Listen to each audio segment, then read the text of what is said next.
If you have a riding lawnmower and it suddenly stalls, or you shut it off and you come back to it a little while later and it just doesn't start again, it does absolutely nothing. This is the first thing you should look for. So the number one thing you're going to do is just make sure that the battery has voltage. Most of the time someone comes in and they complain they were just running the mower and it stalled all of a sudden, or they shut it off and then it wouldn't turn back on.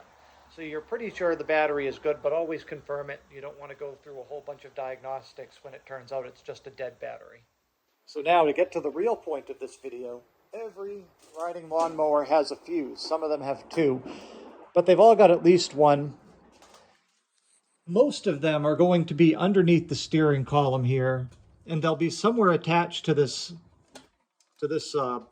bunch of wiring here. That's the most common place to find them. But in the case of this mower, it's actually back behind the battery. These can be tricky to find because they don't really make them obvious. And they should. I mean, in your car, you have a fuse box with all the fuses. It's obvious. But on these, they put them in a random spot. Like this one's back underneath the battery by the right tire. And you see this is just a tiny little fuse block. It's attached right into a wiring harness. So not very easy to find. And sometimes you might even have to kind of pull the battery in a tractor like this to see this one. This one happened to be pretty visible through the wheel well.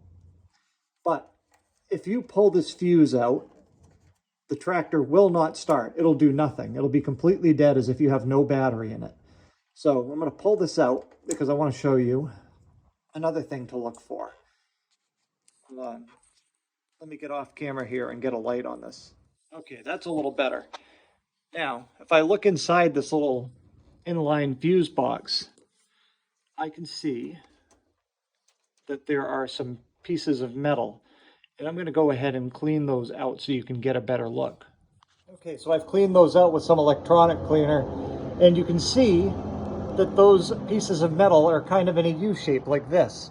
And they pinch the fuse between them. So if you pull out the fuse and the fuse looks like it's not blown, sometimes you'll notice that one of those little things has broken off. So you'll see that only half of that U shape is there on one or more of them.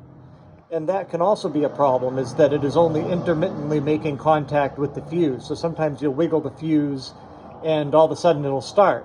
But then you drive it around and it shakes for a bit and then it won't start again. So always look at this fuse box really good, because just because the fuse isn't blown doesn't mean that it's not your problem. If those contacts are broken, it will also not start. So the remedy to this situation is obviously just to replace the fuse or the fuse box, whichever is broken. The fuse boxes are sold on Amazon or any electronics store. They're cheap. I always keep a few in stock because it is a common problem for those pins to break. The fuses themselves are just regular automotive blade fuses. Some tractors use 10, some use 15, some use 20 amps. So keep a selection of those handy. And looking for this first will save you a lot of time. If you don't know this fuse is there, they don't make it very obvious. And you can spend a lot of time doing needless electrical diagnosis before you figure it out.